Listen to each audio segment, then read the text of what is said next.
I haven't tracked calories in 2 weeks. Here's how I've made sure that I haven't lost any muscle or strength in that time. If you're experiencing something like this, I think it's worth noting that you need to know whether or not you're the sort of person who tends to overeat when you don't track calories, or if you're like me and tend to lean towards missing meals, not eating as much, and definitely not hitting your protein. So I believe it's very valuable to figure out which one of those two you are, and then you can build those habits around that. But what's really worked for me over these last 2 weeks is I've made sure that I'm eating at least every 3 to 4 hours, usually around 4 meals a day. If for some reason I can't make one of those meals, I just have a protein shake on hand. That way I know I'm definitely hitting my protein for the day. So making sure with all those 4 meals, there's a really good portion of protein in every single one of them. So visually, that would look like maybe a third of my plate is a solid piece of protein, whether that's chicken, a steak, eggs and egg whites, things like that. And if I'm basing that off roughly about a third of my plate, that could be anywhere from 30 to 50 grams of protein. Even though I'm not tracking, sometimes I will do a bit of meal prep, or I will just have a bit of a plan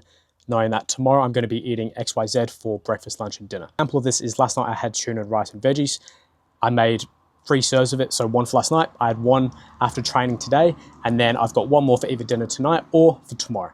But that's going to be a really good way to make sure that you can keep similar habits during this time when you're not tracking or following a meal plan, and you're not trying to make decisions when you're hungry.